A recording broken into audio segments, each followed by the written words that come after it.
morning, magandang umaga po. Welcome sa programang Bawal ang Pikon. Get it straight with Daniel Roson. Ang Philippine National Police Internal Affairs Service or PNP IAS ang tawag ko nila. Minsan AAS o bahala na kayo. Basta IAS po kasi yan. Internal Affairs Service. Yan po ay ginawa sa pamamagitan po ng isang batas na nagbigay dito ng kapangyarihan na magsagawa ng mga investigasyon, mangalap ng mga ebidensya at unang duminig doon sa mga reklamo laban ho sa mga kawani ng Philippine National Police. At naatasan din po itong ahensya na ito na maghain ng kaso laban sa mga miyembro ng PNP kung talagang meron ba silang nakuhang mga sapat na ebidensya. Karamihan po sa mga sinusundan natin mga nangyayari, nakita naman ninyo na itong nakakaraan, illegal drugs ang atin hong napapagtuunan. Kasama na ho dyan yung tinitignan na pagkamatay nitong si Albuera Leyte Mayor Roland Espinosa. At alam nyo naman kung anong naging, siguro, familiar na kayo, nagkaroon ng raid, yung Region 8 CIDG, pagkatapos ay nabaril doon sa loob dahil merong insidente, laban, putukan, yan. Ngayon ho, marami na hong issue dito. Ano ba talaga ang nangyari dyan? Kaya ho, nagsagawa na din ng investigasyon ang National Bureau of Investigation. Lately, ang lumabas sa sinasabi nila, rob out. Kaya lang, nauna ho naglabas NBI, ang IAS o ang IAS, ala pa ho. Ngayon, ano ba ito? Ito ba dahil mga kabaro nilang iniimbestigahan? Pangalawa ay tutuloy pa ba nitong IAS ang kanilang ginagawa dahil meron na hong resulta ang NBI? Wala ba talaga sharing of evidence? Paano bang situation sa ganito ho? At kung taliwas naman sa magiging resulta ng NBI investigation, yung kanila naman hong ginagawang investigation, ano naman ang kasunod dito? Dahil may mga pahayag ang presidente. Kaya alam nyo, marami ho itong atin pong pag-uusapan ngayon at liliwanagin sa ating panauhin ngayong umaga. Isa hong Dabawenyo din. Let's welcome to the program Acting Deputy Inspector General ng Philippine National Police Internal Affairs Service, Police Chief Superintendent Leo Angelo Leuterio. Sir, welcome to the program. Have a seat, sir. Salamat po sa pagpapaunlak. Salamat po sa pag-imbita sa akin ito. Maganda pala dito. Ayan, Mamimili tayo dito. Dadalasan ho natin. Mukhang marami tayong pag-uusapan kasi marami ho ngayong issue na dapat investigahan ng IAS. Correct. Pero sentrohan ko na muna po kagad para na din sa kaalaman ng ating mga kababayan. Ano-ano ho ba ang covered ng IAS talaga na investigahan sa mga pulis natin? Kuya Daniel, can I just start by saying na we have a new Inspector General in the person of Attorney Alfegal Triambulo. And sa Republic Act 8551, nakalagay doon na ang Internal Affairs Service ng Philippine National Police should be headed by a civilian. Kaya in-appoint na po siya ng Presidente, so nawala na po yung issue na hindi nagko-comply sa Republic Act 8551 na hindi civilian ang nakatalagang namumuno ng Internal Affairs Service. There never was a time na in-appoint ako as Inspector General. I was always, my orders were Acting Deputy Inspector General. So, ngayon na may Inspector General tayo, mas managanda na po ang sitwasyon natin. Nag-comply na po tayo sa batas. Ang Internal Affairs Service ng Philippine National Police, according to Republic Act 8551, ang kanyang mandato ay to instill discipline and enhance performance of PNP units and personnel. That's it ang kanyang And then it is given powers of investigation, summary hearing, inspections, audits, education, and at the present even rehabilitation ng mga personnel ng police, ng ating mga kapulisan. Ang inyo pong Inspector General ay civilian. Civilian. Pero yung lahat ng mga nasa ilalim niya, hindi civilian, from the Philippine National Police din. Hindi po. Marami pong civilian kami na lawyers. All right. Ang aming investigador po, ang chief ng investigation namin is a civilian, a lawyer, Attorney Lindbergh Constantinopla. Ang aming pong prosecution division, si Attorney Pearl Magbanwa, civilian din po yun. Ang aming legal affairs division, the one in charge of the summary hearings ng Internal Affairs Service. Isa civilian, si Attorney Ohano Kapili. So, civilian po. Ano po ang gaano po laking percentage yung component ng mismo nasa serbisyo rin ng mga pulis? Kasi kagaya po ninyo, yung involved din kayo sa IAS, hindi po ba? Ilan po kayo diyan na galing mismo sa PNP? Well, about 60% ng present strength namin ngayon sa IAS? PNP. Because So, majority pa rin kayo? Majority. Oo, Because there is a lot of other aspects ng Internal Affairs Service operations na kailangan natin yung competency ng isang police, yung experience niya. The reason why I am asking, sir, is because yun po yung isa sa mga sinasabing agam-agam, iniimbestigahan ninyo yung kabaro ninyo. And sometimes doon parang pumapasok yung maaaring mas pinapaboran ninyo sila kaysa doon sa lumitaw talaga yung totoo. But then again, ang competency kasi ang tinitingnan natin, we want to have a thorough investigation. Ang may access niyan, yung regular policeman. And we have recruited personnel na talagang competent sa investigasyon. We cannot just give it to any civilian, lalo na kunyari newly recruited, who is not familiar sa workings ng Philippine National Police. Paano po ang ano ninyo, ang timeline ninyo sa mga iniimbestigahan ninyo? Kasi kagaya nito, kanina ay tinatanong sa akin itong ating mga kasama yung tungkol doon sa pangyayari sa Caloocan. Kung natandaan nyo yung 10 pulis na pumasok, nag-raid, hindi yung pinuntahan nila, wala namang silang search warrant or what, hindi dinatnan doon yung mga kinuha pati yung mga alkansya ng bata, tapos apparently lumabas ngayon, mga pulis pala itong mga ito. Ano hong bang timeline natin lagi sa mga, especially mga ganon na umamin sila na sila yon, may CCTV that will support na sila ngayon at apparently ay mali talaga yung ginawa nila dahil nag-conduct sila ng raid na gano'n nang wala naman silang search warrant or whatever, kinuha pa nila yung mga gamit. Ano yun, sa mga ganun po, gaano kabilis ba o gaano katagal yan yung proseso para masabi nating nabigyan sila ng due process? Well, ang immediately niyan, ang Philippine National Police through the Northern Police District, kasi Caloocan, ano? Yes, sir.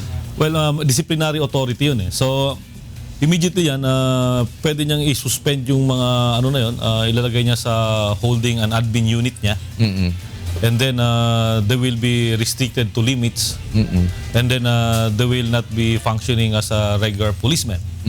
So, immediate yung ganun para nakakapag-imbestiga, whoever will be investigating, ng independently and autonomously. Kasi po iba ang IAS sa NAPOLCOM, hindi ho ba? Iba po. So ang NAPOLCOM po ang may authority na mag-rekomenda ng dismissal. Ganun po ba 'yan? Kami ang recommendatory kami. So kayo ang magre-rekomenda. Ang NAPOLCOM is a appellate body ng Kumbaga yung recommendation nyo, pwedeng i-appela sa NAPOLCOM. Correct. Okay, pero yung recommendation niyo is to the President, ganun po ba? Hindi po, to the PNP. The Philippine National Police. So yung recommendation niyo sa PNP chief, yun ang kanyang pagbabatayan sa kanyang magiging action. Opo. Pero are you also parang the one responsible for filing of cases po ba ang IAS? Yes, kami ang nagpa-file ng cases. Na mga criminal cases, ganun po? That is within our powers. Pero right now, ang sinasabi ng Chief PNP, just to put order sa processes namin is purely administrative ang IAS. Okay. Assistance kami to the CIDG and sometimes other offices like the Ombudsman in the filing of criminal cases against policemen. So parang kayo support group kayo para doon sa mga ano ba yung kailangan nila na naimbestigahan na ninyo. Correct. So if you were able to gather evidences, yun po ay sinusupply ninyo doon sa mga iba-ibang mga ahensya. Pero yung investigation po ninyo, meron ho ba kayong sinusunod na timeline sa bawat kasong sumasampa sa inyo? Or sabihin nating deadline palagi para sa pag-resolve ng isang kaso? Doon sa investigation part, is really given a lot of time kasi we must be very careful doon sa investigation na ginagawa natin. Remember, we are talking about the careers and the lives of people here and their families. So we have to be very careful in investigating. But then again, we have given ourselves a timeline sa sometimes 15 to 20 days tinitingnan talaga natin na matapos natin yung investigation. Pero dun after the investigation kasi, meron pang according to NAPOLCOM Memorandum Circular 2016-002, meron tayong tinatawag na pre-charge investigation. Kasi ang sa pre-charge investigation, nasa amin yung allegations, and then kinukuha namin yung counter affidavits, yung depensa naman nung respondent policeman, because in the interest of due process we also have to hear their side. Doon sa pre-charge investigation, tinatingnan natin kung merong probable cause to file a formal complaint against them and then place them in a summary hearing.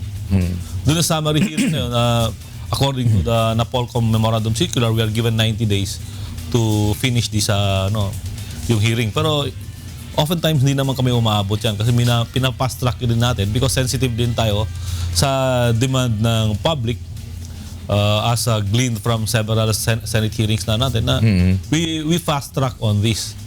Pero this is an admin case na inaano namin. So we follow due process pa rin. While our processes ng Internal Affairs Service are summary in nature. But IAS is still formal. Yes, but IAS is under the authority of the President. Kung halimbawa ang nagtalaga po doon sa presidente, hindi Yes, ba? yes. Sa inyong Director General. Correct. Kayo pwede din kayong tanggalin dyan ng presidente. Of course. So, under kayo ng, kumbaga, you're serving at the pleasure of the President. Of course.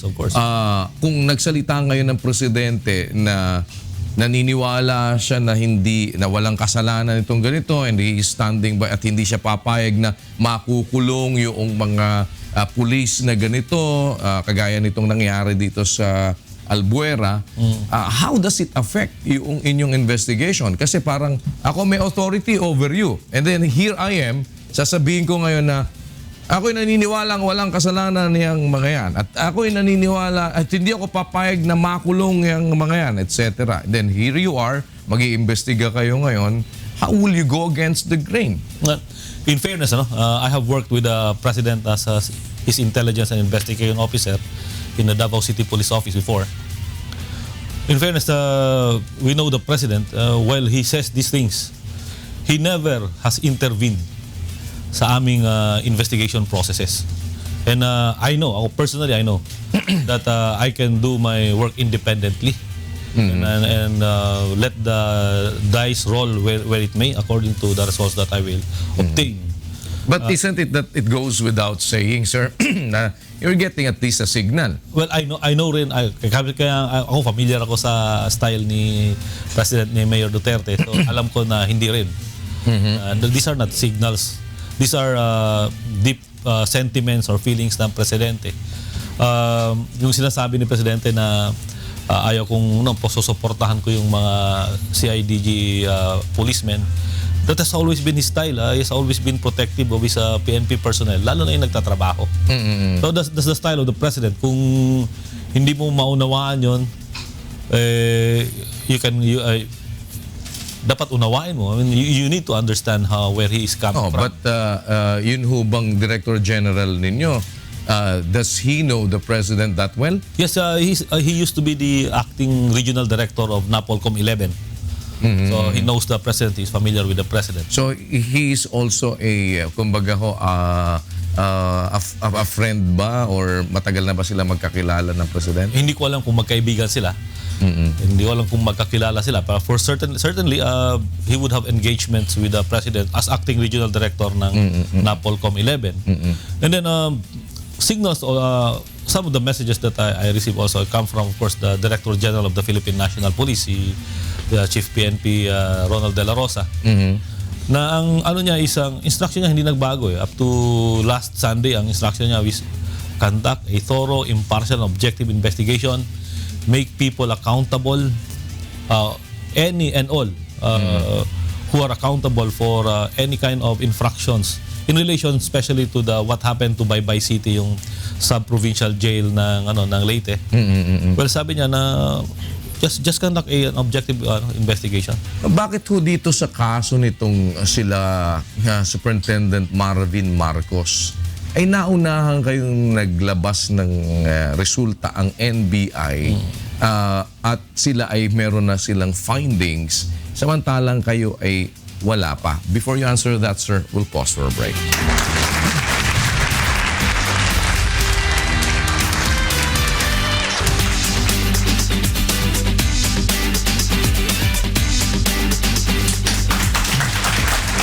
Programang Bawal ang Pikon, Get It Straight with Daniel Roson. Kasama po natin Police Chief Superintendent Leo Angelo Leuterio, Acting Deputy Inspector General po ng PNP-IAS. Sir, bakit po naunahan kayo ng NBI na naglabas ng kanilang resulta ng investigation? Una-una, magkaiba yung process ng NBI at saka ng Internal Affairs Service. Ang NBI, they were interested in the criminal aspect of the case. Kami is administrative. What the NBI has done, based on the evidence, sets of evidence na available sa kanila, at saka yung affidavits ng mga witnesses containing the allegations against doon sa mga police, pwede na silang gumalaw doon and then pinail nila sa DOJ for a case of murder at ang kanilang pinail. On the other hand, ang process ng IAS is that while we have everything na itong sets of evidence, forensic and pati yung statements ng witnesses, we still have to get the affidavits or counter affidavits of the respondents. So, and they're given much leeway in that. I gave them initially 5 days to submit their counter affidavits. Nakapagsabit na ho ba sila? Yes, as of December 5, everything was inside the Internal Affairs Service already. 19 folders na nasa amin containing the counter affidavits. So, yung first time na I tasked them to submit their counter affidavits, they moved for an extension for another 5 days, which in the interest of due process, they are accorded. And then they had to, of course, that's the time they had to go to Region 8. Nagkalap sila ng mga dokumento din nila doon. Siyempre naman, well, that is the right of every person. Yes, pero hindi ho ba mas mahirap ang pinatutunayan ng NBI? Kasi if you're talking of the criminal aspect of the case, yung criminal aspect na yun, once na sinabi nila na talagang criminally liable sila, that goes with the administrative as well. At mas mabigat hong patunayan yung criminal aspect kaysa sa administrative, hindi ho ba? Bakit mas matagal kayo kaysa sa kanila? Ang sa memorandum circular na nagmamanage ng aming investigation processes, requirement kasi sa pre-charge investigation that the respondent submits their counter affidavits. While hindi ho yun ganun sa NBI. Hindi ganon. So, yun lang naman. So, ibig sabihin parang ito ang isa sa mga nagpapabagal din sa inyo. Yes. Dahil si NBI, hindi niya naman requirement yun. The requirement. Ito sa bagong NAPOLCOM Memorandum Circular, requirement yun. Otherwise, kung hindi namin susundin yun, on a technicality, pwedeng i-dismiss yung namin. Yes. Kaso. Yes. Pero kayo po, pinag-aralan nyo din yung resulta po ng investigation ng NBI. Ako personally, I have not seen it yet. I make it a point na at this stage ng investigation, I do not interfere because at some point, itong mga case folders na ito will have to reach my table and I have to make a determination again before it goes to the Inspector General for him to make his own determination. Yes, but don't you think po na significant yung NBI investigation sa ginagawa po ninyo? Of course, even yung transcript ng minutes ng hearing ng Senado is something na ni-request nga namin because that can form part of the body of evidence relevant to the case ng CIDG 8. Pero pwede nyo po bang gamitin yon as part ng magiging resulta ng investigation nyo? Like yung result po ng investigation ng NBI, can it be also adopted po by the IAS na of course.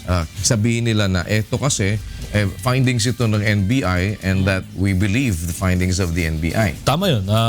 Hindi naman we believe because we have to make our independent determination. Okay. We are separate and independent bodies. All right. The NBI and us, we have we can conduct our investigation simultaneously. Parang isasama nyo na lang sila doon sa gagamitin ninyong ebidensya. Correct. And that is what we are doing. Anyway, the same people, the same witnesses na inimbestiga namin. Are the same witnesses ata na in as far as yung inmates sa Baybay City Jail, yung jail guards, at saka yung 4 na police personnel deputized to augment the security of the late Mayor Espinosa. So what happens kung halimbawa ho na nagkaiba kayo ng findings? Paano kasi halimbawa, sinabi ninyo na hindi kayo nakakita ng the same way na nakita ng NBI. Ano ang mangyayari doon? Yung sa kanila, it will be a determination made by the courts. No? Kasi a criminal case should proceed to the courts. Sa amin, it will be a determination na gagawin ng Inspector General ng Internal Affairs Service, si Attorney Triambulo. And then that will be recommended to the chief. Kung ang aming determination will always be independent, it will always be separate, we will stand by any kind of determination na gagawin ng Inspector General. So, kasi magkaiba din yung remember yung dun sa criminal case, beyond reasonable doubt ang quantum of evidence na kailangan natin doon. Sa amin is preponderance of evidence and so mas madali po reasonable belief. Mas madali po yung sa inyo actually. In a way, pero kasi yung ipipin down nila doon dapat mapatunayan nila beyond reasonable doubt. Samantalang kayo preponderance of evidence. Sometimes kasi kunyari may elements kasi yung crime, di ba? Yes, that's right. So when the case satisfies all the elements of the crime, very easy. That's parang 1 + 1 = 2. Correct. Then you're there. Pero when you're given this so much so parang something as abstract as making a reasonable mind believe that minsan mas mahirap yun ang determination mo doon. So I will not say na mas madali, ang ano ko lang is that there is a NAPOLCOM Memorandum Circular 2016-002 which mandates or manages the processes that Internal Affairs Service of the Philippine National Police should follow strictly before it conducts its summary hearings or it makes its determination during the summary hearings. So saan po, ano po ang pinakamatagal na, sir, na paglabas ng result nitong inyong ginagawang investigation with regard to the case of Superintendent Marvin Marcos? They are charged right now sa summary hearing. They're already charged. And then there will be clarificatory hearings when necessary. And then ang NAPOLCOM wala pa rin nilalabas, ano? Well, kasi appellate body sila, may exclusive jurisdiction na kami at this point. So hindi ho sila, kasi meron din silang investigation the last time I was talking to them. Correct. Meron din silang iniintay na ilalabas din po nila. Pero pagdating kasi sa hearing, may tinatawag kasi na non-forum shopping. So hindi sila pwedeng gumalaw. Hindi naman, may exclusive jurisdiction kami ngayon. Okay. Sa hearing ng kaso ng CIDJ. And so parang sila ngayon waiting lang sila. Parang holding abeyance whatever it is. Ang sabi namin is that wala na tayong sigurong yun ang suggestion namin sa sa respondents at saka doon sa kasi kami ang complainant dito Pero minsan kasi ang sinasabi na maki-bias kami paano kami maging bias? Kami na nga ang complainant dito. Sa kaso against these people. So we will have to stand din sa kaso namin, sa allegations namin. Of course, always with a mind to fairness and justice and due process. So yun lang, pag nag-summary hearing na, well, it will take about, according to the memorandum circular again, is 90 days. But then again, sabi ka, sensitive din naman tayo kung ano sinasabi ng publiko, na we'll make this as short as possible. Ang summary hearing officers namin, sabi nila na, who are civilians, they are lawyers, and they are also, they are competent in this, in handling summary hearing. Sabi nila baka we can come out with the results before the end of December. I see. So the recommendation might come out before the end of December. Yes, sir. And then after the recommendation, i-review ng Inspector General ng IAS. And then pag meron na siyang determination na rin, forward niya kay Chief of the PNP. The Chief PNP sila ang mag-issue ng orders with regard to our recommendations. Of course, before he even issues those orders through his personnel officer, they will make a review. May lawyers din sila nag-review. So lahat po ba ito, pwede bang baliwalain ito ng presidente? Halimbawa, ano lang kumbaga parang hypothetical, ano? Halimbawa naglabas kayong result, nag-recommend kayo. Sabi po ninyo sa recommendation nyo kay Chief PNP, talagang medyo merong mali. Tapos ngayon, naglabas ng pinatanggal, halimbawa, kagaya ng ginawa ni Chief PNP noong nakaraan. Tapos pinabalik ng presidente, kaya nabalik, sabi ni Chief PNP, wala akong magagawa, pinabalik ng presidente. After everything has been said and done, yung investigation ninyo and all, pwede din hong baliwalain ulit ng presidente yun. Sabihin ng presidente, ay hindi ako naniniwala sa investigation ninyo, i-reinstate ninyo sila Marcos. Can it be done, sir? Well, he's the commander-in-chief. Yes, He's yes. the chief So, executive. meaning to say, it can be done. Well, the law allows that. His constitutional powers are allowed that. And you cannot do anything about it anymore dahil under the authority kayo of the president. Of course. We are just instruments ng Correct. policies ng presidente. Sir, It is allowed by law. Yes, It is something legal. No? So yun po'y sinasabi ninyo, it is allowed Allowed by law. na baligtarin kayo ng presidente doon sa kung ano man ang findings ninyo. Yes, he is the president. Yes, and it depends kung ano na lang yung ilalabas ng iba to counter yung decision ng presidente. But with this ongoing war against drugs, sir, alam natin marami nang napapatay, marami na rin mga nasangkot na mga sinasabing mga pulis na yung iba ay pinagdududahan whether totoo ba na nanlaban o hindi nanlaban. Gaano karami yung iniimbestigahan po ninyo ngayon? I think that we are now sa more or less mga 2,000 cases. 2,000 cases of summary execution po ba? Ganun? Hindi. Ano pong case? Violations of police operational procedures. On the surface, prima facie, Yes. there might be violations in operational procedures. So nasa 2,000 mahigit na ho, sir? Opo, marami. Parang ang dami yung trabaho pala. Marami po. Ano yun? Doon sa 2,000 mahigit na yun, may na-resolve na po kayo? Marami na po. So out of that, ang ilang percent po na na-resolve? 29 of these are already undergoing summary hearings.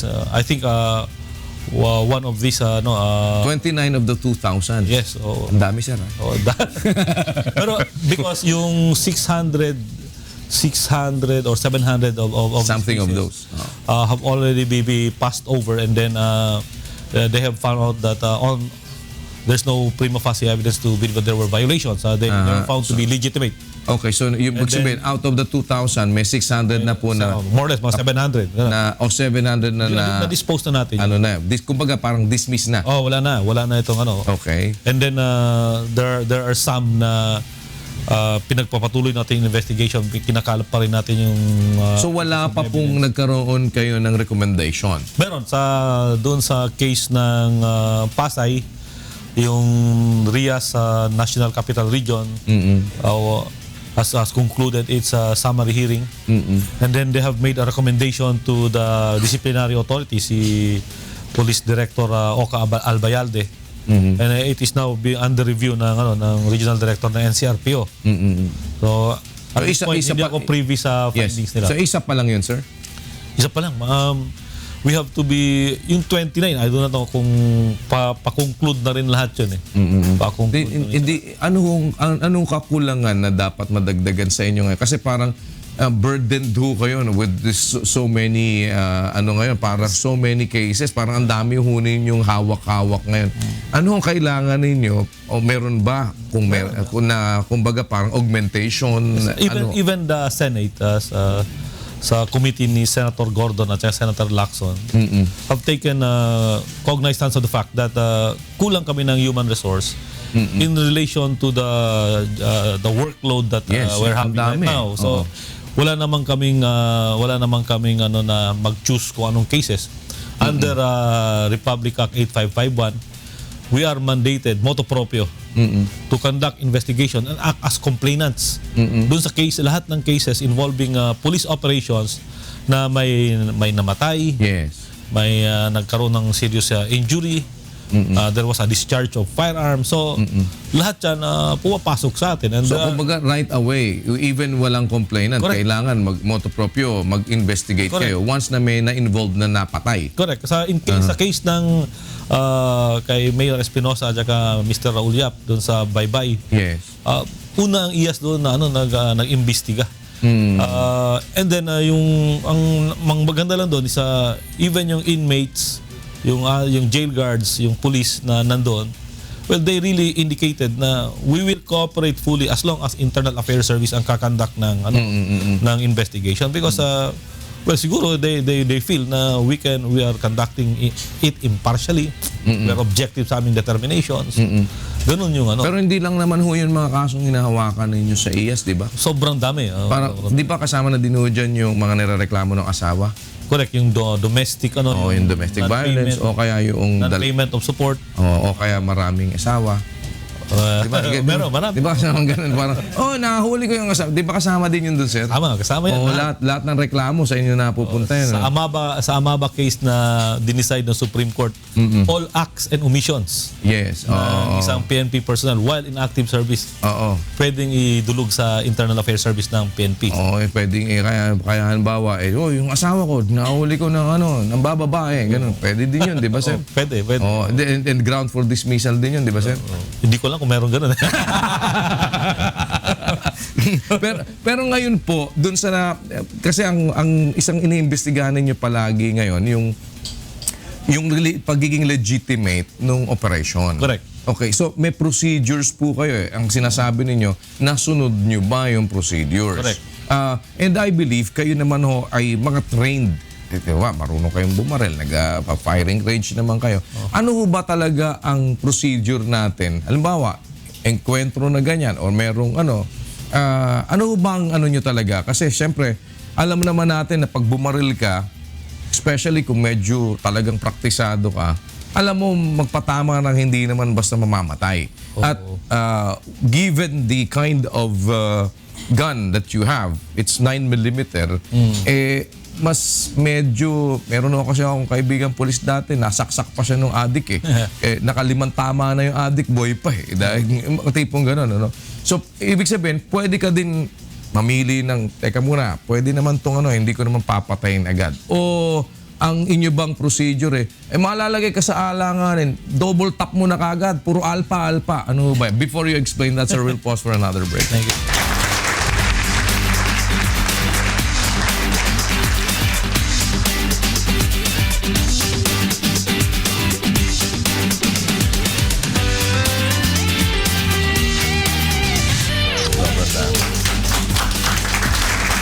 Ito ang programang Bawal ang Pikon. Get it straight with Daniel Rason. Kasama po natin Police Chief Superintendent Leo Angelo Literio, Acting Deputy Inspector General ng PNP IAS. So ano ba, sir, ang doon? Ano ba ang rule talaga dyan? Procedure? Yung sinasabi ng rules of engagement. Ano ba talaga? Dapat pagka medyo parata mo kagad. Kung pwede, sentido na kagad o sa noon na kagad. Ano bang nyo dyan? Ang general doctrine ng policing is to protect lives and properties. So, yun ang basic. But then again, and then the training is actually to really at last recourse mo na lang yung yung fatal na actions against any kind of suspect. Pero as in anything, when it hits the ground, it's a very different thing. Yung environment, even yung lighting, yung darkness of the thing, and then yung gulatan will come into play. Meron nga ang training syempre when you are in the firing range sa schooling is that nandyan yung target paper, binabaril yung target paper, hindi naman lumalaban yung target paper. It's a different thing when you are being shot at also. So nag-respond, like self-preservation is the highest form of human instinct. So yun din wala ba kayo sir yung mga airsoft training? Meron din. Para mas magulatan talaga, para tumatakbo talaga. Kasi pagka nga puro target paper, nasanay ka sa target paper, niisip mo target paper lang to gumalaw, parang medyo mahirap yun, di ba? When we were in PMA, when we were cadets, of course, these kinds of training available sa amin lahat yun. Yes. Pero hindi sa lahat ng mga pulis. Meron din sa mga police, may mga courses may mga course of fire pero ang sinasabi ko rin is that pag nasa actual na, Oo. iba yun Parang may nervyos ng kasama. May nervous ng kasama. Kaya parang patay, lumaban, parang gano'n, babuhay ka pa, parang gano'n. Yung kwento nga nung si SPO4 Duarte is, hindi yung nabaril siya, hindi na tinignan, talagang pinasok na lang niya yung kamay niya sa sa nervyos. sa selda, pinaputok na niya, and it happens siguro wala pa akong nakitang matapang talaga na lahat ng matapang nakita ko na humaharap sa baril patay natin.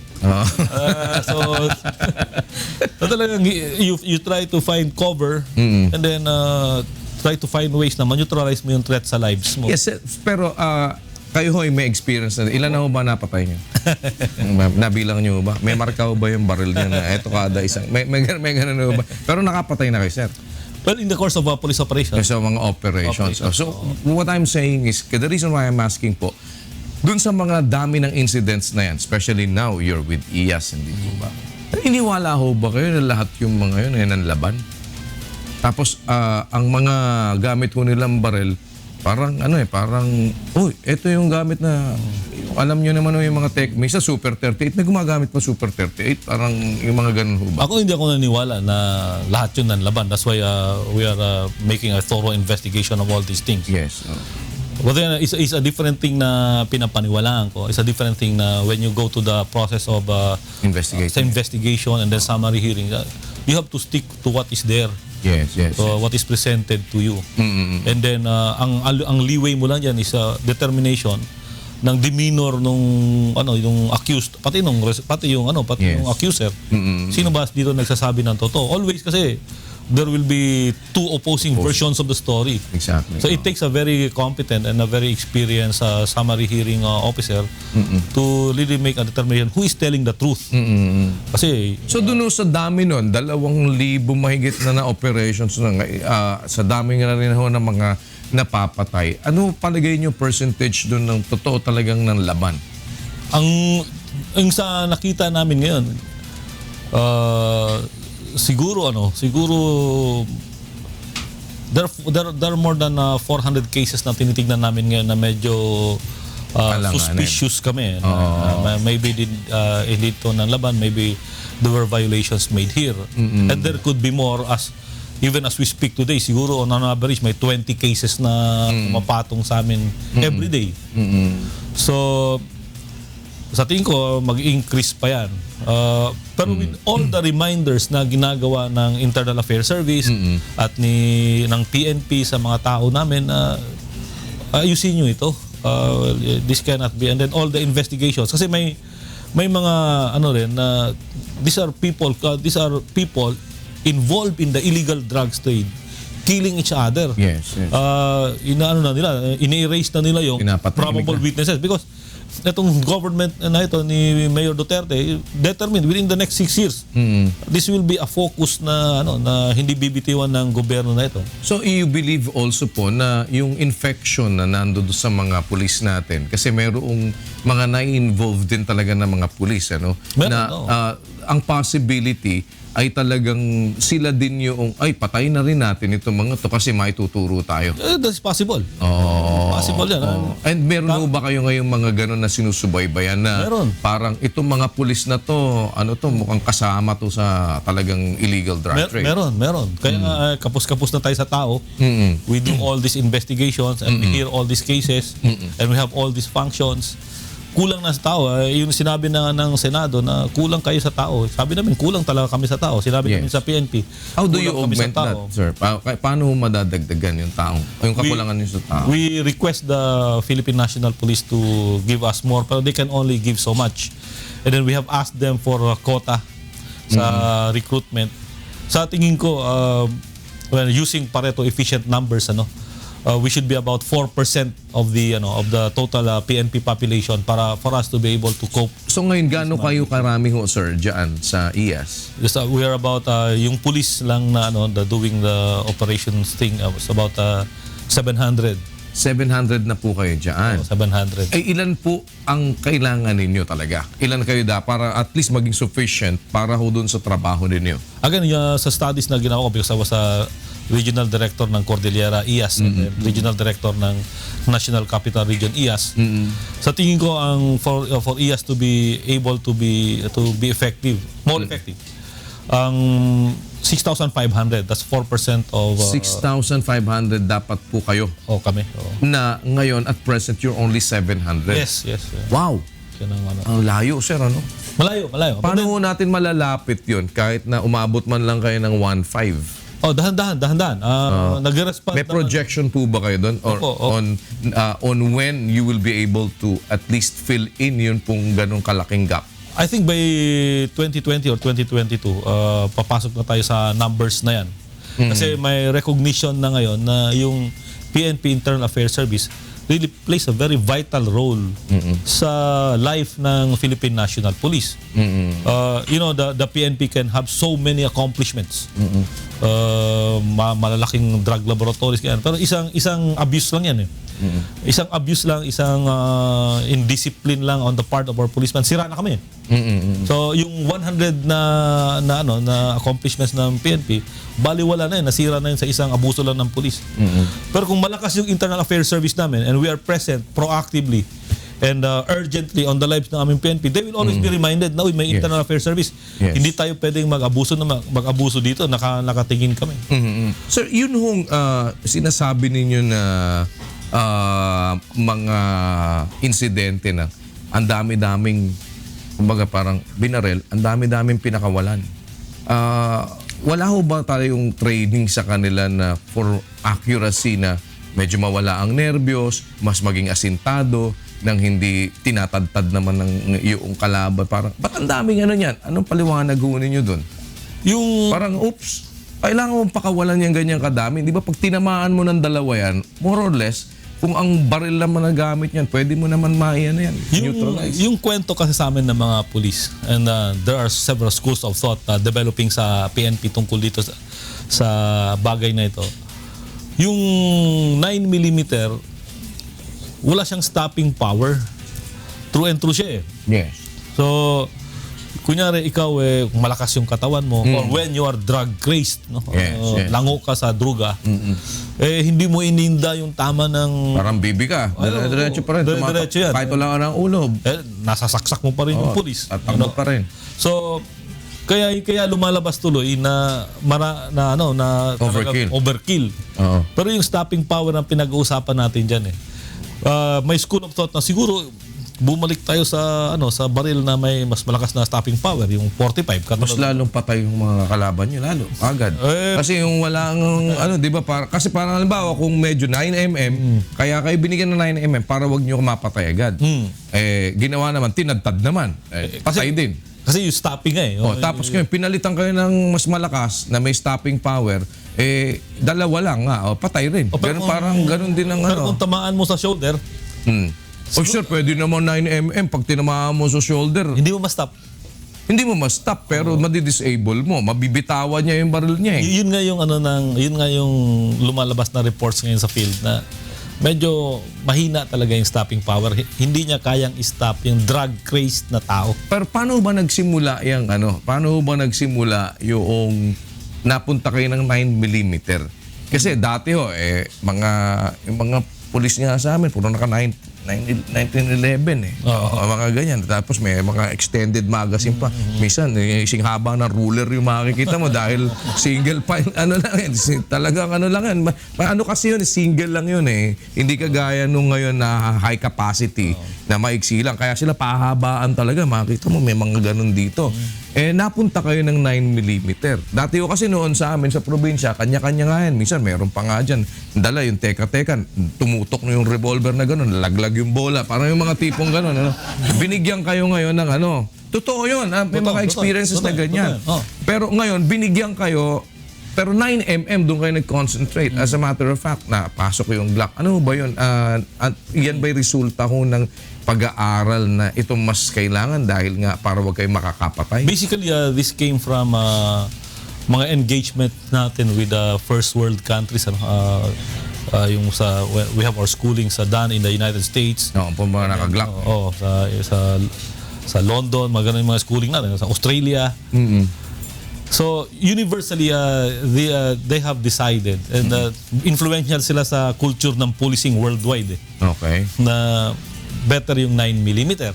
Aha. So, For what reason? Ganun nga po para wag kayo makapatay agad. Because the general doctrine is to protect lives and properties. No? Oh. Kaya nga, Pero so ang principle, sir, talagang para wag kayo makapatay agad. Yun po yun. Correct. Pero in a drug war, I think some of the dynamics have changed. And kaya nga may revisitation effort ngayon na tingnan natin to kasi ito yung sitwasyon ng ating ng ating bayan There's about 3 million now as we speak, maybe 4 million drug users, drug addicts in the country. And everyone is determined to preserve their lives. Yung So drug addicts meaning, sir, talaga pong kailangan ang pulis ngayon sa operation, ang dala nilang barel, yung 9mm. Yung issues sa yan inyo ang issue na sa amin ngayon so short pa, we only 70,000 of the 170,000 policemen, Yes. may issue na short firearm. Yung iba wala pa. Iba wala pa. Pero paano po yun? Halimbawa, di ba kayo meron din kayong personal ninyo na barel? Correct. Na hindi po yung issue. Correct. Hindi nyo po pwedeng gamitin yon, sir? Hindi namin ginagamit. Pero pwede nyo po siyang gamitin sa operation? Hindi. Ang doctrine talaga is you use your issued firearm. So what happens kung ang ginamit po ay hindi yung issued na firearm? Is that also a violation, sir? Hindi naman because clearly when your life is in danger, you have a right to defend yourself using any means of defense. Kung makakuha ka ng ballpen dyan, whatever, then gamitin mo. Kung makakuha ka ng baseball bat dyan, gamitin mo. Remember, nagsimula ang pulis, ang gamit niya to defend himself, batuta. Diba? Batuta lang. Because the threat galing sa criminals that time, ganun lang. Siguro. Panaksak pa lang. Panaksak pa lang. Dati nga, pwede na pito, matatakot na. Pumito ka lang, takot na ngayon yung criminal. Yes, talagang hindi mo kaya takutin sa ano. Ang point is, even yung dynamics ng criminals, Na iba na rin. they're more determined now. Some of these criminals, you find them in fitness gyms. Oo, mga katawan naman malaking ito. katawan. Mas malaki pang katawan sa mga pulis natin minsan. Oo, kasi maraming pulis, malaki tiyan. Malaki dyan, no? Oo, then parang... Maraming trabaho, hindi nakakapag-exercise. sabi ni General Lacson, ikaw, ba't laki ng tiyan mo? Ayun. Si Superintendent Marcos, laki din ng tiyan. Oo nga. Hindi na pa, wala na bubang size ngayon, sir, yung ano niya? Well, ang... Bewang niyo dapat. Well, tayo, sa bagong ng medical sciences, we are now more concerned about the biomass index, di ba? Relation ng body fat mo. May excuse na naman kayo. Kasi pumapasok kasi itong mga improvements din sa medical science. Then, pero nakaka-exercise pa ba mga pulis natin ngayon? Sa dami ng trabaho, very seldom. Siguro yung gumagawa ng admin work, Yes. But then again, yung admin work ngayon, nagpa-pile up na rin. So paano ngayon yun, sir? Meron ho ba kayong move to change again the issue, yung issued firearms sa inyo? It is certainly being studied. Hindi naman basta-basta tayo. It is being studied by yung research and development ng PNP. Kasi mas papahirapan na naman lalo yan dahil procurement na naman ang panibago kung sakali. Pero marami namang... Alam ho ba nagamit sa inyo ng mga special ammo na, bakit hydroshock tong ginamit dito? Na talagang medyo, may stopping power na yan. Can it be done, sir? Actually, from what I... Or kaso yun? From what I understand, these are violations. So pagka may gumamit po ng gano'n, pwedeng maging dahilan para sila ay makasuhan. Correct. Kasi iba, may cyanide tip pag ginagamit. Halos premeditated na yan. Oo. Diba? You're really out to kill. That is not our function. Hindi ba, sabihin niya, mahina nga na aking power kaya hydroshock ginamit ko para double... Hindi yun ang solusyon. You're implementing a wrong solution to a problem. But how are you going to parang resolve that problem, sir, ng kagaya na sabi nyo, sa dami po ng trabaho, hindi kayo halos nakakuha na ng regular na exercise and much more siguro na magpunta regularly sa firing range to be more accurate dun sa, especially yung mga nasa operations. Kaya pagka halimbawa, hindi ka masyado talagang exposed sa putok, baka medyo naninibago ka na sa amoy ng pulbura, talagang pag nataranta ka, talagang kakalabit ka lang ng kakalabit. Kahit na eksperyensyado ka. Yes, yes. Pag nagputo ka na, talagang, Iba na rin, no? iba na rin, tago ka na. Iba na rin. So, paano po ngayon yung ganong situation ng ating mga pulis? Wala ho kayong... Pinag-aaralan ni General De La Rosa ngayon yan. Yes. I-intensify ulit yung experience sa training. So from time to time meron kaming mga test para sa firing. Meron kaming may minamandate din na kaso everything come into play now, like the lack of training ammo, of course the lack of time, like kunyari yung ordinary police natin sa kalsada, yung sa studies na ginagawa ng IAS kasi part din ng aming lifestyle check is to determine kung our policemen are living quality lives, no? Yung ating mga PO1, PO2, PO3 sa kalsada, halos wala ng family time yan. Ang tinanong nga namin last time, may pamanahon pa ba kayo magsimba? Kasama ang pamilya nyo, sir, wala na, sir. Kasi ang duty namin, sir, almost 24 hours on 24/7. Ba't yung iba ho, nakakapambabae pa? Yung sabi nung ibang psychologist na ka-engage namin, when all this stress come into play sa mind ng isang parang tao, magdi-distress ka. ang propensity niya for nagiging prone. Correct because weak na yung system mo, yung resistance mo to these things. Pati psychological nagkakaroon ng Correct. That's why nga doon sa continuum ng IAS operations, nirecommend namin kay Chief PNP, in-approve naman niya na siguro itong mga police natin na nag-undergo ng traumatic incidents, nag-undergo ng kahit na summary hearings lang, should be ushered by Internal Affairs Service to a rehab protocol, mandating na they talk with psychologists para naman yung any kind of trauma na experience ng mind nila ma-heal natin, because parang may debriefing din. may debriefing kasi worldwide naman ginagawa yun sa PNP ngayon hindi natin nagagawa. So inaprubahan ni Chief PNP na tama yan, gawin niya yan. So we are right now establishing yung protocols for rehabilitation ng rehab lang tawag namin because we lack the proper term, no? Pero it's really a session of distressing and debriefing na sa mga na-engage po. Na-engage. Even those that are being investigated. Yes, and I think it's very important. There are psychologists na friends ko na sinabi, that's a very important part ng experience dapat ng people or professions na undergoing highly traumatic, highly stressful experiences sa kanilang trabaho. Ganun naman ang nangyayari. Well, babalik lang ho ako ng kaunti. So far, doon sa investigation ninyo dito sa insidente po ng pagkakapatay kay Albuera Mayor Espinosa, ano ho ang inclination na ng IAS ngayon dito, sir? Well, we are very concerned about some points na ni-raise ng mga witnesses ng IAS, na may narinig sila nag-usap, may narinig sila nagbarilan na lang kaagad. Ngayon, ang sinasabi ng mga gwardiya na sinira yung gate namin, pinasok kami, ganon. Which is totoo naman ho na may ganong insidente na pinatalikod sila. Yes, in as far as yung affidavits ng witnesses ng Internal Affairs Service, yun talaga ang sinasabi. But then again, you have to believe me also that we have to hear the other side. Yes. Pero sinabi rin naman nila, sir, yun, in statement din naman that they actually took control of the because hindi naging cooperative sa kanila. From their explanation. Magkaiba lang ng dahilan. Pero yung pangyayari, yun talaga po yung pangyayari. Of course, these are perspectives. Yes.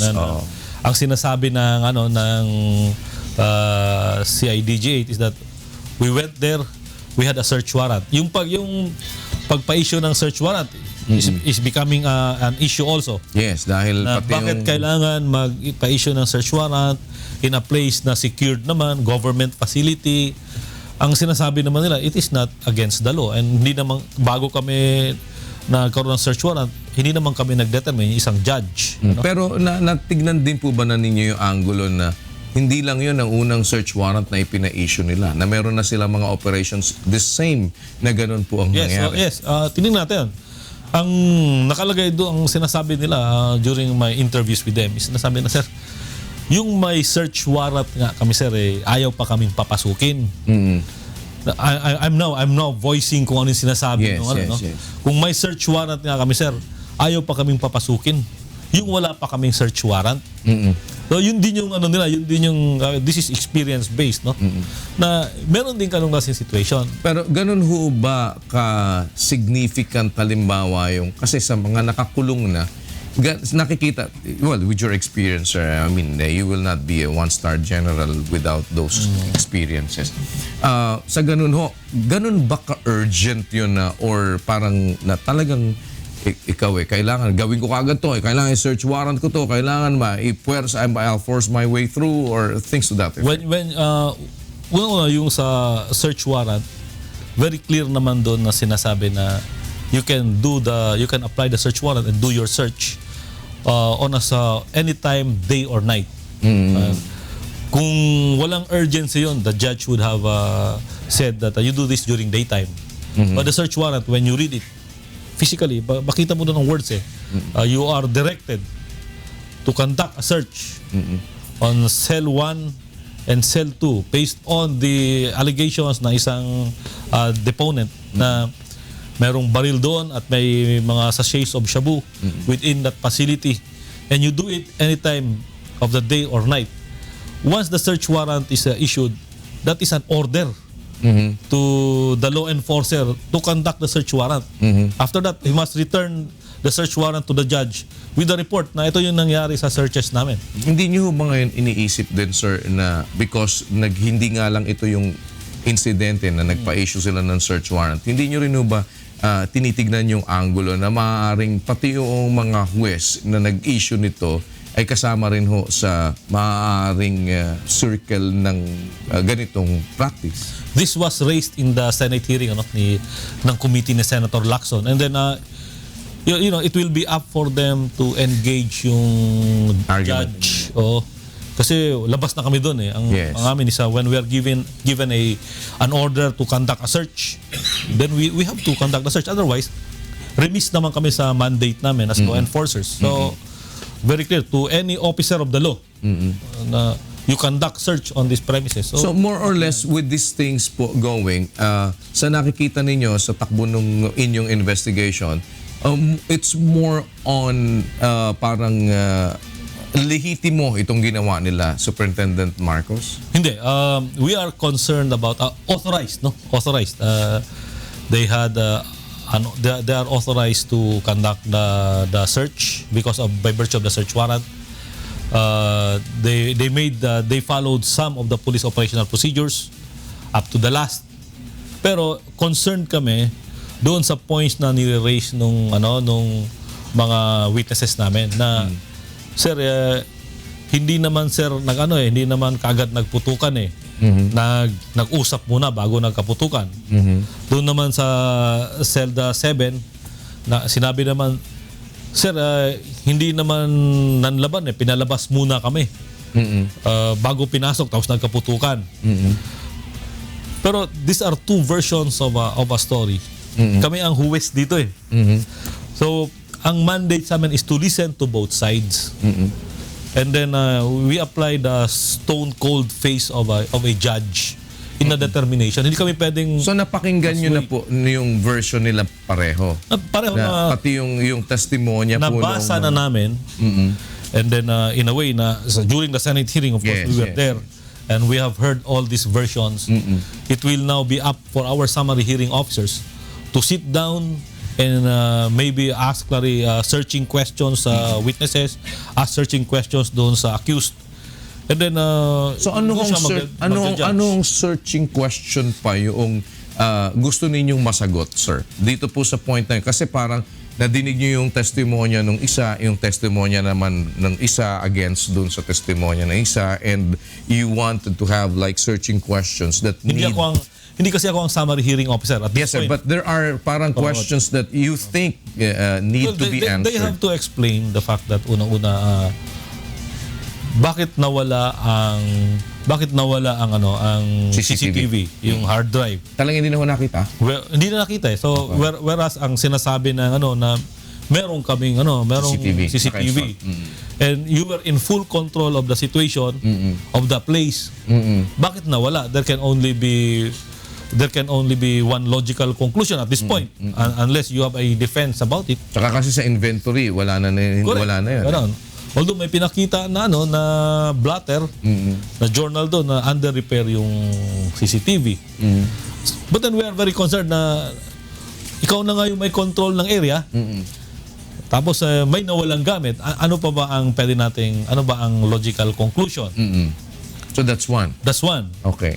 But then again, I gusto ko lang i-raise some point. Opo. They still have a chance to defend themselves on Opo. that. Due process yan. Yes, sir. What else? Kung ikaw din na akusado, gusto mo rin, sasagot. Yes, Gusto mo rin yung chance na yun. Okay.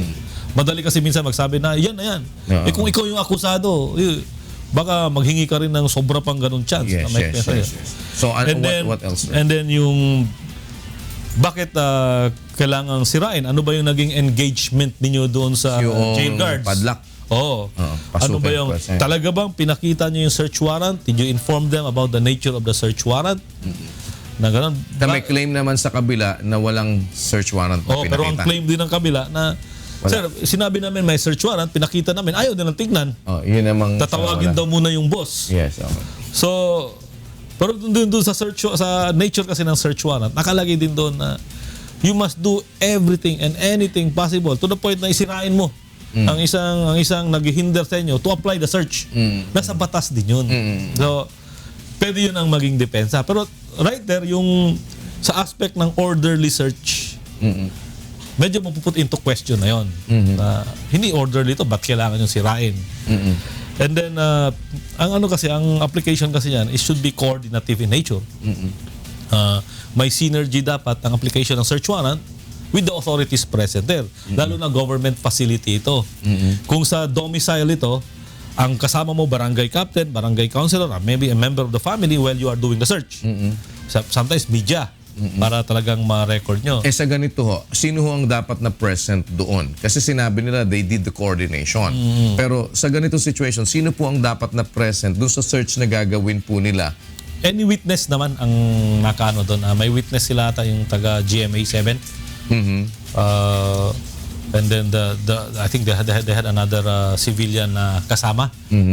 Pero hindi ho ba dapat na may presence ng like barangay officials or yung local police? And at this point, any pwede na. Pwede na. Basta meron hong isang ganon, pwede na. And then you will have to note that the encounter or the firefight happened before the application of the search warrant. Kasi hindi na sila nakapag-search eh. Yun ang version na kung basahin mo yung version nila na during the hearing sa Senate na hindi na kami nakapag-apply ng search warrant kagad-agad kasi pinutukan na nga kami, nagbarilan na kami doon. Yung tapos na yung barilan, doon na kami nag-conduct ng search. Kaya nga makita mo doon sa sa isang video doon na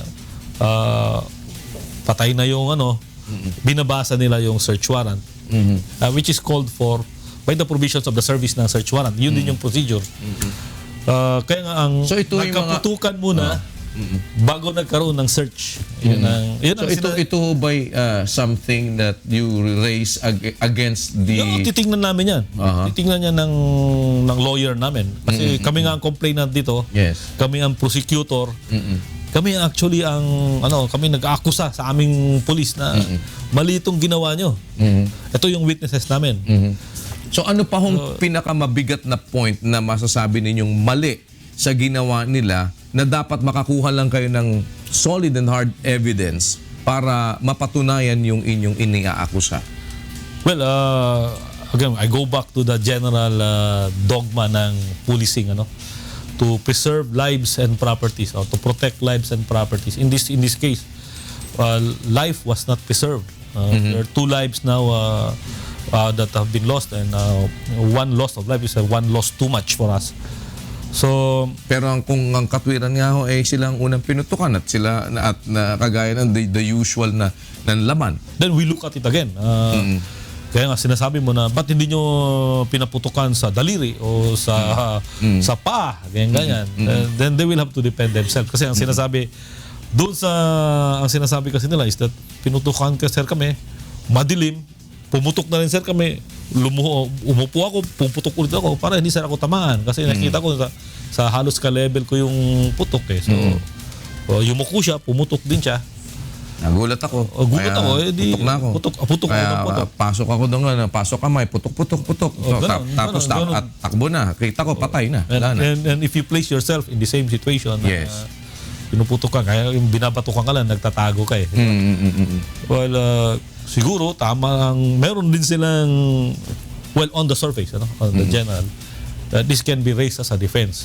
Pero, of course, the devil is in the details always. Kasi sir, tingnan namin kung anong sa actual lang ho, hindi ba gano'n, di madilim. Madilim, oh. Tapos biglang pinutukan sila. Nakapagtago ho sila, di ba?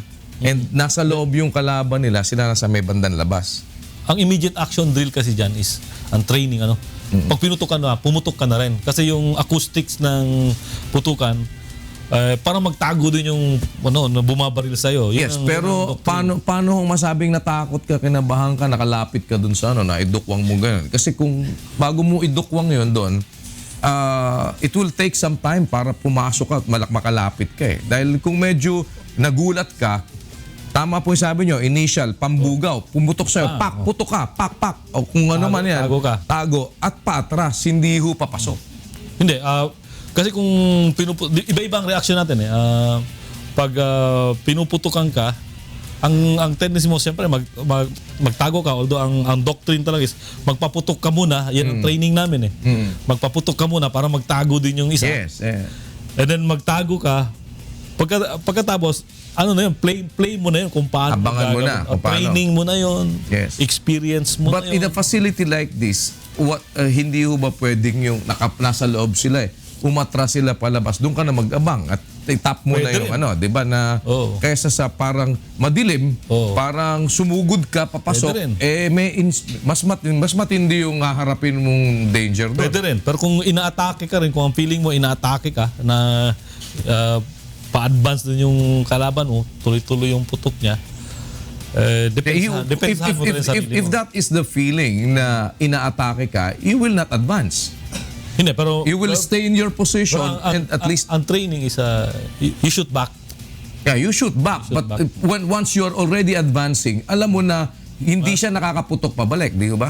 Ako, I have to be very fair also doon sa police na siya ang nandun eh. Siya yung pinuputukan eh, hindi ako eh. Kaya I cannot second guess I think it will be very unfair na i-second guess ko yung reaction niya. But hindi ba kayo ay based on mag-a-analyze po nito? We are very as concerned. to the veracity of, kasi you will also put, kumbaga, ordinary promptings of policemen din yung titignan Kaya po. Kaya nga importante yung process, yung due process. Na a lot of judgments have been made, have been aired in every other kind of fora. Meron ng may judgment na. Pero some are even pushing ang Internal Affairs Service to come up with a decision now. Disarmahan nyo na, i-dismiss nyo na, hubaran nyo na sila ng uniforme. But there are two dynamics here. So ngayon ho, ano po ang situation nila? Kailangan natin ng summary hearing. Apo. Ano po ngayon situation nila, sir? They are now in Camp Crame as a wala pong police barel, naka-float, ganun po. They are not doing regular police functions. They are being made to report to IAS on an everyday basis. So nagre-report sa IAS everyday? Kasi there is an intelligence aspect to all the dynamics which happen there. So we want to know, ano ba talagang alam nyo? Nasaan ba talaga kayo in as far as the illegal drugs trade is concerned? Sino ba ang personalities? Kino-force din namin sila na sumuka ng alam nila. Baka merong hindi na may mention dito sa tindi naman ng pressure ng sitwasyon ngayon. Baka may mga pangalan dyan na hindi na may mention. Alam nyo ho na talagang maraming pressure. Of course. At meron We feel it. We feel it. No? So paano niyo hong nararamdaman? May nananakot na rin sa inyo, sir? Well, ako personally, wala naman. Pero doon sa mga investigador ko, may mga reports na yung mga investigador ko, sir, na minsan sa labas ng bahay namin o doon sa condominium namin o even yung sa witnesses namin. Yes. Minsan pinupuntahan ng unknown team. Meron na ho bang mga attempt din to bribe kagaya nung insidente kay DOJ Secretary? Walang report sa akin na gano'n. I am very confident naman na even if they do that to my investigators, itong investigators ko, piling-pili ito. Kaya nga siguro nung in-interview yung mga inmates, yung mga witnesses, sabi na, mag-cooperate kami. Paninindigan namin yung akusasyon namin sa laban sa mga pulis na yan. Basta't iyas lang ang iyas ang perform ng investigation. Okay. Ang point ko lang is ito, we have to go to the process. We have to have a summary hearing of this particular case kasi medyo matindi itong kaso na ito eh. And the summary hearing will take us how many months, sir? I am being told by my chief of the Legal Affairs Division right now na within December matatapos na yung summary hearing. So ito po'y talagang expect natin na May before formal the year complaint end. na eh. May formal complaint na against sa kanila eh. Sir, what would you like to tell our audience, especially ho, na kayo ay nasasalang sa isang medyo mabigat na obligasyon at pananagutan at marami hong nakamasid na mga mata ng mga tengang nakaabang po sa inyo ngayon? Well, unang-una, I want to greet everyone Merry Christmas and Happy New Year. Baka gusto kong bumalik dito kasi maganda yung setup sir, niya. kakapit tayo ulit. Lalo na pagka meron ng result, sir. Ha? Baka pwedeng unahin mo ako. Magaling magpalapsiyaw eh. Para at least yung resulta nung nyo talaga mabasa naman sa atin. Yes, sir. And then, Merry Christmas. Meron na po tayong bagong Inspector General na itinalaga si Presidente in the person of Attorney Alfegar Triambulo. He used to be with the National Police Commission. He was the acting regional director of NAPOLCOM 11. He's my boss. And then, the anti-illegal drugs operation under Project Double Barrel Alpha is an ongoing thing. I've seen the determination in the face of the President and even in his statements to sustain this up to his term ends. Well, whenever it ends, no? I think that yung legacy na gusto niya para sa bayan really is a drug-free country as much as or an emaciated illegal drugs trade machinery. So, but then the Internal Affairs Service of the PNP, kami din committed din kami. Despite all the shortages in resources, even human resource, to protect the processes and the provisions of the law, even in the conduct of police operations, seeing to it that there is still discipline and that the performance of duties are still above board and following every detail of the provisions of the law. Because at the end of the day, we are talking about fellow Filipinos here. We are talking about the future of our country. We are talking about the reputation of the entire law enforcement mechanism ng government, which is very important in the daily lives ng mga tao natin. Kami mga police, we have the highest frequency of engagement sa ating mga citizens. We are found even at the barangay and the sitio levels. Nakakarating. There are places sa country natin na nararating namin na hindi narating ng ordinary public servant. So, pero yung mga clouds of doubt na ini-impute sa atin because of hasty judgments, sana maano natin. Kasi each of us has a duty to protect our police institution. Kasi at the end of the day, yung police organization will outlive all of us. At saka yung integrity niya, at saka yung reputation niya is necessary for us to be effective in protecting every citizen. So ang panawagan ko, let's not jump to hasty conclusions here. Let the process take its course. We all have agreed that this will be the process.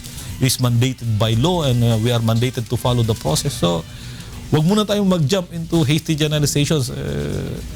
Siguro, kasi kung ikaw din ang nasa sitwasyon na ikaw ang akusado, you will ask for the same process. You will ask for the same procedural due process, the same justice to be levied or be accorded to you.